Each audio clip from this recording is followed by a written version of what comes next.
నమస్కారం. లక్ష్మి చెప్పే కథలకు స్వాగతం. వీణులతో వీక్షించటానికి సిద్ధం కండి. ప్రియ సఖులు, ఇప్పుడు మనం ప్రముఖ సీనియర్ రచయిత శ్రీ పిఎస్ నారాయణ గారు రచించిన నిన్నటికి వీడ్కోలు అనే ఓ చక్కటి కథను విందామండి. ఈ కథ అక్టోబర్ 2000 సంవత్సరంలో విపుల మాసపత్రికలో ప్రచురింపబడింది. ఇక కథ మొదలు పెట్టేస్తున్నారండి. నేను ఆఫీసులో కాలు పెడుతూ ఉండగానే మా బాస్ చెప్పాడు, చంద్రశేఖరం, ఇప్పుడే మీ ఇంటి నుంచి 2 సార్లు ఫోన్ వచ్చిందయ్యా అంటూ. ఆశ్చర్యం వేసింది నాకు. ఇంటి దగ్గర 9:30కు బయలుదేరాను. ఇప్పుడు 10 పైన 10 నిమిషాలైంది. ఈ 40 నిమిషాల్లో కమల అంత ఆతృత పడుతూ నా కోసం ఫోన్ చేసేటంత అగత్యం ఏం కలిగిందో నాకు అర్థం కాలేదు. ఇంట్లో ఎవరికైనా యాక్సిడెంట్ కానీ కాలేదు కదా. బాస్ టేబుల్ మీద ఉన్న ఫోన్ నుండే ఇంటి నెంబర్ డయల్ చేశాను. కమలే ఎత్తింది, దీనికోసం ఎదురు చూస్తున్నంత ఆతృతతో. చెప్పు, ఎందుకు ఫోన్ చేశావుట? మీరు వెంటనే ఇంటికి రావాలి, హడావుడిగా అంది. దేనికి? అంతా కులాసా కదా? ఆత్రంగా అడిగాను. అంతా కులాసానే కానీ శాంత కొడుకొచ్చాడు చెప్పింది. శాంత ఎవరు? నాకు అర్థం కాలేదు. ఆ శాంత కొడుకొస్తే నేను ఆఫీస్ నుంచల్లా ఇంటికి ఎందుకు రావాలో. ఆమె ఎవరో మర్చిపోవటం ఇష్టం లేదన్నట్లుగానే కదా ముందు హాల్లో గోడ మీద ఫోటో కూడా తగిలించి ఉంచారు అంది కమల. కమల, మిమ్మల్ని 20 సంవత్సరాల క్రితం వదిలి వెళ్ళిన శాంతండి. దీర్ఘం తీసింది అసహనంగా కమల. నేను కొన్ని నిమిషాల వరకు విభ్రాంతిగా నా చేతిలో ఉన్న ఫోన్ వంక చూస్తూ ఉండిపోయాను, ఏం మాట్లాడాలో తెలియనట్లుగా. ఏమైంది? విచిత్రమైన నా భంగిమను చూస్తూ అడిగాడు మా బాస్. ఏం లేదు. నా ఆలోచనలకు కత్తెరలు వేస్తూ, నాకు ఈరోజు సెలవు కావాలి అడిగాను. దానికేం వెళ్ళు, కానీ ప్రాబ్లం ఏమీ లేదు కదా ఆయన ఆత్రంగా అడిగాడు. పేలవంగా నవ్వుతూ, నో, ఎవరో గెస్ట్స్ వచ్చారు, అందుకే వెంటనే రమ్మనమని నా భార్య ఫోన్ చేసింది అన్నాను. ఆయన నా మాటల్ని నమ్మలేనట్లుగా నా ముఖంలోకి చూసి తల వంచుకున్నాడు. నేను ఇబ్బంది పడుతూ ఉండటం గమనించి నేను బయటకు వచ్చేశాను. నా టేబుల్వి, అల్మారావి కీస్ మా సీనియర్ క్లర్క్కి ఇచ్చి బయటకు వచ్చి స్కూటర్ తాళం తీసి షెడ్డులో నుంచి బయటకు తీశాను. వచ్చేటప్పటికంటే ఇప్పుడు ఎండ మండిపోతున్నట్లుంది. శాంత కొడుకు నన్ను వెతుక్కుంటూ రావటం ఏమిటి? ఇంతవరకు నేను చూడని అతడు నా ఇల్లల్లా వెతుక్కుంటూ వచ్చాడు అంటే అర్థం కాని ప్రశ్నే అది. అయినా అతడి రాకకు కమల ఎందుకంత కంగారు పడాలి? అంతగా అతడు నన్ను చూడాలి అని పట్టుబడితే నా ఆఫీస్ అడ్రస్ ఇచ్చి ఇక్కడికి పంపించవచ్చు కదా. కోఠీలో బయలుదేరిన నేను సనత్ నగర్ వచ్చేటప్పటికి సరిగ్గా 1 గంట పట్టింది. కమల మాటలకు నేను చాలాసార్లు ఖిన్నుడయ్యాను. మా ఇంట్లో హాల్లో గోడ మీద నా వాళ్ళవి, బంధువులవి చాలానే ఫోటోలున్నాయి. అందులో నేను శాంత ఉన్న ఫోటో కూడా. పెళ్లినాడు మెడలో పూలదండలతో తీయించుకున్నది. దాన్ని చూసినప్పుడల్లా కమల గొణుగుతున్న మాట వాస్తవమే, కానీ అది అక్కడ అలా ఉండటంలో నాకు తప్పు లేదనిపించింది. అయినా దాన్ని నేను కావాలని ఆమె వెళ్ళిపోయిన తర్వాత వేయలేదు. ఆమె ఉన్నప్పటి నుండి ఉన్నదే. ఆమె నాకు కొన్నాళ్ళు భార్య అనేది నిజమైనప్పుడు ఆ ఫోటో అక్కడ ఉండటానికి అభ్యంతరం ఏమిటి అని నేను అన్నప్పుడు తప్పని అనటం లేదు, అవసరమా అని అంటున్నాను. చూసేవాళ్ళకి అంటుంది కమల. ఆమె చెప్పదలుచుకున్న దాన్ని నేను పూర్తి కానియకుండానే, నిన్ను 2వ భార్య అనుకుంటారనా? కాస్త వ్యంగ్యంగా అన్నాను. ఆమె ముఖం మార్చుకుని వెనక్కి తిరిగింది. చూడు కమల, నీకు కష్టం కలిగిస్తూ ఉంటే చెప్పు, తీసేస్తాను అన్నాను సీరియస్గా. నాకు కోపం వచ్చిందని గ్రహించినట్లుంది. లోపలికి వెళ్తూ, ఉంచుకుని రోజు ఆ ఫోటోనే చూస్తూ కూర్చోండి. ఎవరితోటో లేచిపోయిన ఆవిడ మీకు అంత ఇష్టరాలే అయితే ఫోటో తీసేసినంత మాత్రాన మీరు ఆమెను మర్చిపోతారని నేను అనుకోను. విసురుగాని పైటనొకసారి నా మీదకే నన్నట్టు ఝాడించింది. ఆమె మాటల్లోని బాధ నాకు నవ్వు తెప్పించింది. అది బాధ కాదు, ఈర్ష్య. కమలకు ఆమె మీద కోపం తెచ్చుకోవలసిన అవసరం లేదు. తన భర్త కొన్నాళ్ళు మరొక స్త్రీతో గడిపాడన్నది ఆమె మనసుకు నచ్చని విషయం. దాని ఫలితమే ఆమె వైఖరి. నేను మాత్రం ఆ ఫోటోను తీసేయలేదు. పెళ్ళైన తర్వాత 2 సంవత్సరాలు నాతో సంసారం చేసి నన్ను మురిపించి మరిపించి ఓ రోజు ఎందుకో నాకు ఈ జీవితంలో మార్పు కావాలి అనిపిస్తోంది, నేను వెళ్ళిపోతున్నాను, మిమ్మల్ని బాధపెట్టడం నా ఆంతర్యం కాకపోయినా బాధపడితే మాత్రం క్షాంతవ్యురాలని. నేను ఇలా వెళ్ళిపోవటానికి మీరు ఏ విధంగానూ కారణం కాదు అంటూ ఓ చీటీ పెట్టి అర్ధరాత్రి చీకట్లో కలిసిపోయింది. ఆ తర్వాత కొద్ది రోజులకే తెలిసింది మా వీధిలో ఉండే ఎప్పుడు తల వంచుకు తిరిగే మరో కుర్రవాడు కూడా మాయమయ్యాడని. ఆమె అందం అతన్ని వివసుణ్ణి చేసి ఉండొచ్చు. అతడు ఆమెను ఎంతగా మంత్రముగ్ధుణ్ణి చేశాడో తెలియదు, కానీ ఆ తర్వాత ఆ 20 సంవత్సరాల్లో వాళ్ళెప్పుడూ నాకు కనపడలేదు. ఎక్కడున్నారో కూడా తెలియదు. ఇదిగో నేను కామలను రెండో భార్యగా వివాహం చేసుకున్న 15 సంవత్సరాలకు ఈ రోజున ఇలా శాంత కొడుకునంటూ ఓ కుర్రవాడు మా ఇంటికి వచ్చేటంత వరకు. స్కూటర్ను ఇంటి ముందు ఆపి ఆలోచనలను మనసారంలో మూసేస్తూ స్టాండ్ వేశాను. గేటు తీసుకుని లోపలికి వెళ్ళాను. శాంత కూడా రాలేదు కదా అనుకున్నాను. ఒకవేళ శాంత వచ్చున్నట్లయితే కమల తప్పకుండా ఫోన్లోనే చెప్పు ఉండేది. ఆత్రంగా తీసి ఉన్న గ్రిల్లు గేటులో నుండి లోపల కాలు పెట్టాను. హాల్లో కూర్చుని ఉన్న ఆ కుర్రాడు నన్ను చూస్తూనే లేచి నిలబడి నమస్కారం అండి అన్నాడు. నేను తాలెత్తి అతడి వంక చూశాను. అతడి ముఖంలోకి కళ్ళల్లోకి చూశాను. అతడి చూపుల్లో చూపులు కలిపి బొమ్మలా నిలబడిపోయాను. అతడు నాలాగానే నన్ను చూస్తూ నోరు తెరుచుకుని నిలబడి ఉన్నాడు. సరిగ్గా 20 ఏళ్ల వయసులో నేను ఎలా ఉన్నానో ఇప్పుడు అతడు అలాగే ఉన్నాడు. ఇదెక్కడ నిజం? అతడిని చూస్తూ ఉంటే నాకు అంత అయోమయంగా ఉంది. శాంతకు నా వలన ఒక కొడుకు కూడా ఉన్నాడా? ఆ నిజం నాకు మింగుడు పడనదే అవగా గొంతు బిగుసుకుపోతూ ఉండగా వడివడిగా లోపలికి వెళ్ళాను. ఫ్రిడ్జ్ తెరిచి చల్లటి నీళ్ల సీసా పైకెత్తి బిగుసుకుపోయిన గొంతును సరిచేసుకోవాలన్నట్లుగా తాలెత్తి గడగడా తాగసాగాను. మీకు ఒక భార్య ఉండేదనే చెప్పారు, కానీ ఆవిడకు ఒక కొడుకు కూడా ఉన్నట్టుగా చెప్పలేదే అంది నా వెనక్గా వచ్చి నిలబడ్డ కమల నిష్ఠూరంగా. ఆమె మాటలు వింటూ పాలిపోయిన ముఖంతో ఆమె వైపు చూశాను. నాకు తెలియదు అన్నాను. మీకు తెలియకుండానే ఆ కుర్రవాడు మీ వల్ల ఆమెకు పుట్టాడా? కఠినంగా ఉంది కమల కంఠం. నాకేం మాట్లాడాలో అర్థం కావటం లేదు. సరిగ్గా పెళ్ళైన 2 సంవత్సరాలకు ఓ అర్ధరాత్రి నా నుండి దూరమైన ఆమె అప్పటికే గర్భవత. శాంత ఎప్పుడూ తన ఆ ఆనందాన్ని నాతో పంచుకొనే లేదు. ఏమీ తోచని వాడిలా తిరిగి ఆ పిల్లవాడున్న హాల్లోకి వచ్చి అతడి ఎదురుగా ఉన్న ఖాళీ కుర్చీలో కూర్చున్నాను. చాలా ఇబ్బందిగా. అతడు ఏదో ఇబ్బంది పడుతున్నట్లే అనిపించింది నాకు. అమ్మ మీకు ఈ ఉత్తరం ఇవ్వమంది తల ముంచుకుని నంగిగా అన్నాడు. ఏమిటి విషయం? ఏం రాసింది? కాస్త చికాగ్గా మారింది నా కంఠం ఉత్తరం అందుకోకముందే. తెలియదు. ఆమె కూడా వచ్చిందా ఈ ఊరు? అతడు చటుక్కున తాలెత్తాడు. ఆలోచనలు ఉన్నట్లుండి తెగిపోగా ఉలిక్కిపడ్డట్టుగా నా వంక చూస్తూ. లేదు అన్నాడు. ఏ ఊళ్ళో ఉంటున్నారు మీరు? వరంగల్లు. మీ నాన్న ఏం చేస్తూ ఉంటారు? అడగటానికి నోరు తెరవబోతూ ఆఖరి క్షణంలో నొక్కుకున్నాను. అతడు ఏం సమాధానం చెప్తాడు? ఇంకెవరైనా అడిగితే ఏమైనా చెప్పగలిగేవాడేమో, కానీ నేను అచ్చం తనలాగే ఉన్న నేను ఆ ప్రశ్న వేసినప్పుడు అది అతని మీద గురి చూసి విసిరిన కత్తిలాగానే ఉంటుంది, కానీ ప్రశ్నలా ఉండదు. సమాధానం దొరక్క గుండెలు చిల్లులు పడి నెత్తురు బొట్లు బొట్లుగా కారొచ్చు. ఆ లేత మొహాన్ని చూస్తే జాలేసింది. అంతగా హింసించటం భావ్యమా నాకు? ఆ తప్పు అతడు చేసింది కాదన్నప్పుడు అతన్ని బాధపట్టడంలో అర్థం లేదనిపించగా నన్ను నేను నిగ్రహించుకున్నాను. కమలా, ఏమైనా తినేందుకు తీసుకురా. మనసును దారి మళ్లించే ప్రయత్నంగా లోపలికి చిన్న కేక వేశాను. అదే పని మీద ఉన్నాను.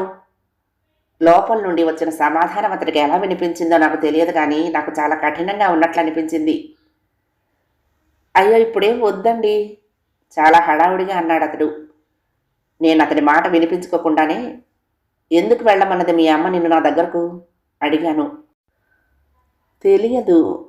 నెల రోజుల క్రితం ఆమె చనిపోయే ముందు రోజు ఈ ఉత్తరం నాకిచ్చి ఒక్కసారి వెళ్ళి వారిని చూస్తే బాగుంటుందేమో అంటూ మీ చిరునామా చెప్పింది అన్నాడు.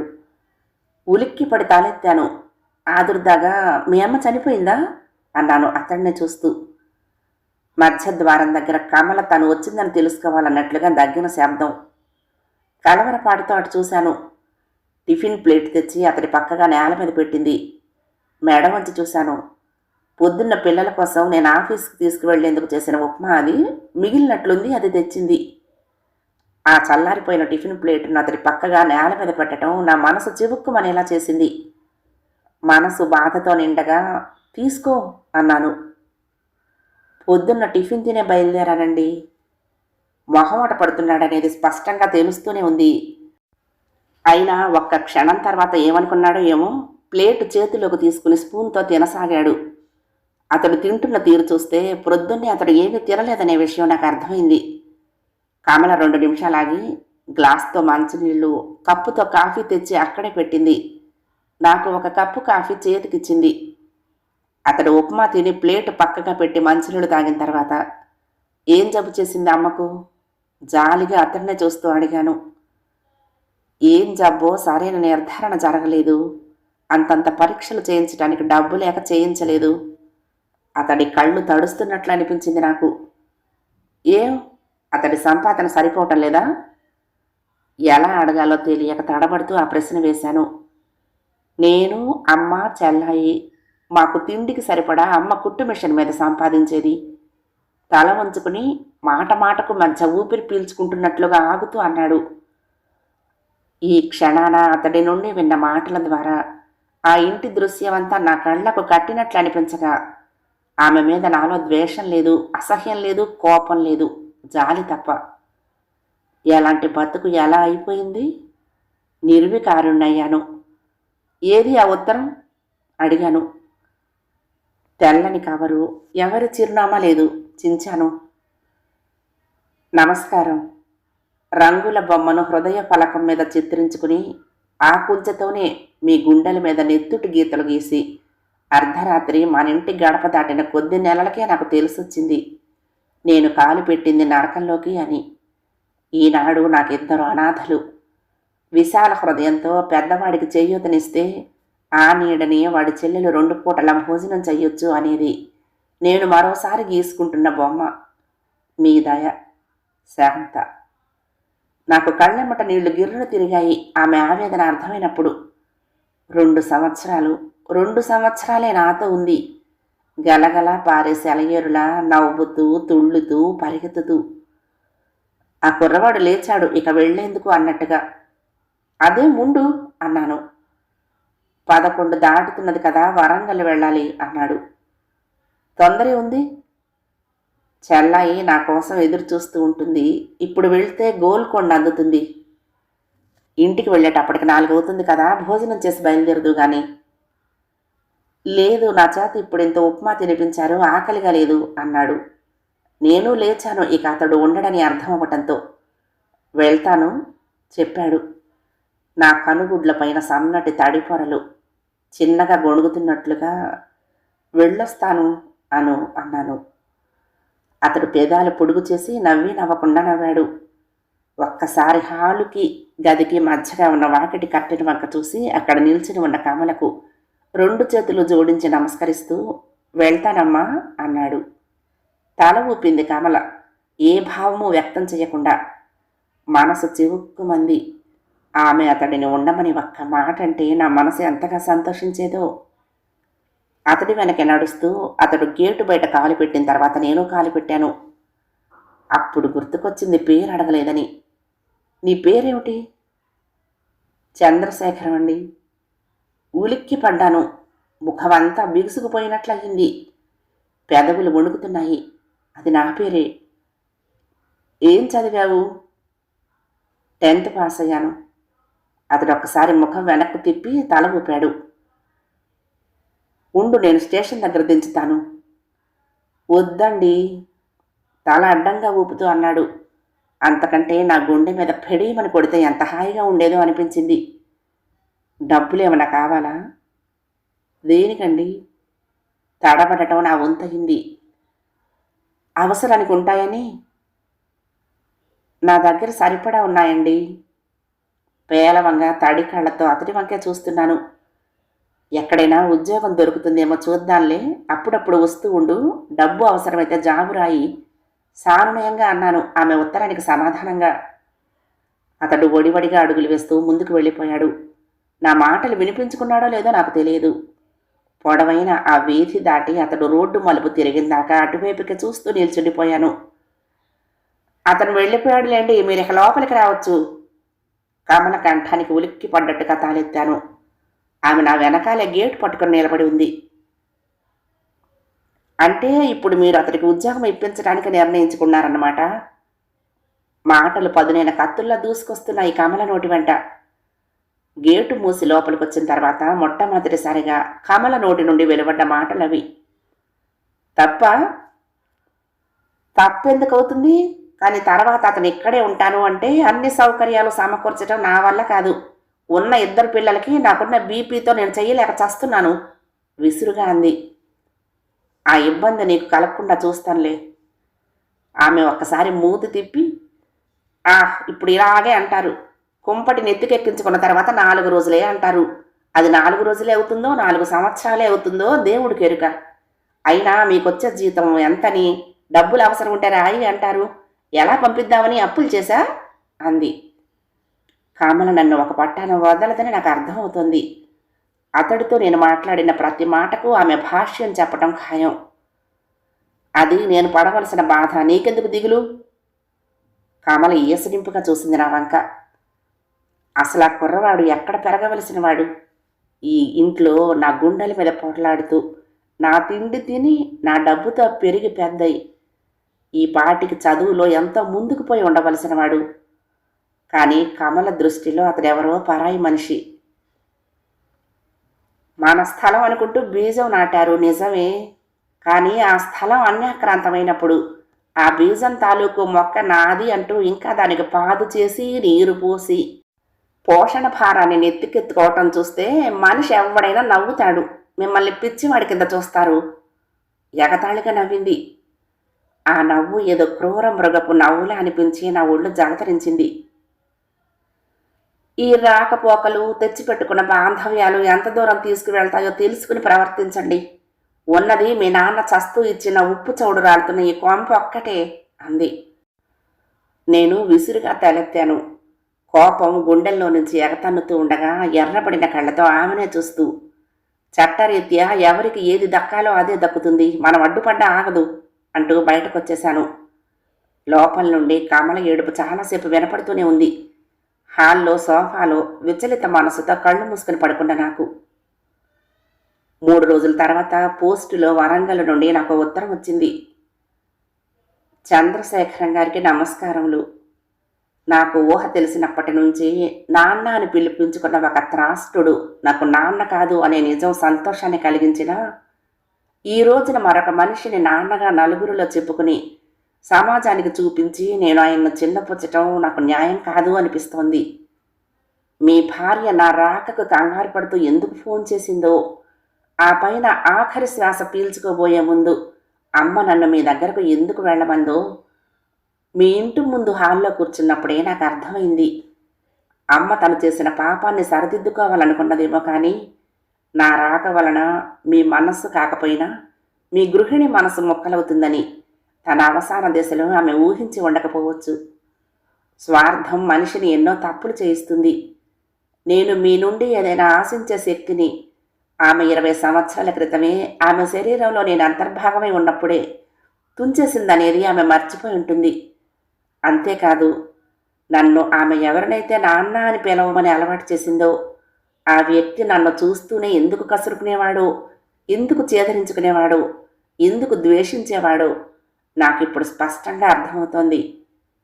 కొడుకు తండ్రి రూపంలో పుట్టడం ఒక్కొక్కసారి ఎంత ప్రళయాన్ని సృష్టిస్తుందో నా జీవితమే నిదర్శనం. మీ వలన పుట్టినా మిమ్మల్ని నాన్న అని పిలిచే హక్కు నాకు లేదు. జీవితంలో మరొకసారి మీకు తారసపడి మరొక తప్పిదం చెయ్యను. నా రూపాన్ని మీ హృదయంలో నుంచి చెరిపోయలేరు. నా పేరును కూడా మర్చిపోకుండా అమ్మ తెగిపోని తాళతో ముడివేసింది. మర్చిపోదామన్నా మర్చిపోలేని స్థితి, కానీ తప్పదు. చివరిగా ఒక్క మాట, మీ 20 సంవత్సరాల నాటి చదలు పట్టిన మధుర స్మృతులను ఇంకా ఫోటో రూపంలో గోడ మీద పదిలపరుచుకోవటం అవసరం అంటారా? ఆలోచించండి. నేను. కథ సమాప్తం. ప్రియ సఖులు, ఈ కథ మీకు నచ్చితే తప్పకుండా లైక్ చేయండి, షేర్ చేయండి, కామెంట్ చేయండి, సబ్స్క్రైబ్ చేసుకుని నన్ను ఎంకరేజ్ చేయండి. ఉంటానండి. ప్రేమతో లక్ష్మి, కృష్ణాతీరం దుర్గమ్మ సన్నిధానం. నమస్తే.